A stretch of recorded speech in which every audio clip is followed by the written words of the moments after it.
po si Jerry Angeles Ofrenario, taga B. Angeles, Kabayanan. Ako po ay isang dating OFW. Pinipilit ko po umuwi, lalo na sa kapistahan ng ating mahal na senyor. Kasi po, naging panatan na namin ng aming po mga ninuno.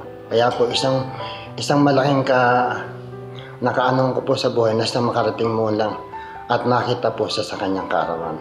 Ang mga biyayang pinagkaloob niya po sa akin ay napatapos ko po ang aking mga anak.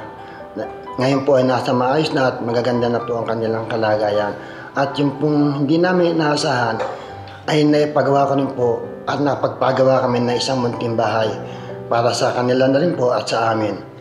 At sa mga darating pa pong mga oras at panahon, sana po ay pagpatuloy nila yung amin sinimulan at hanggang sa kanilang kaapu-apuhan. Na sana po itong aming isang proyekto sa aming lansangan, B. Angeles, ay makapagpatayo po kami isang munting grotto na may habol bago dumating ang kanyang karawan.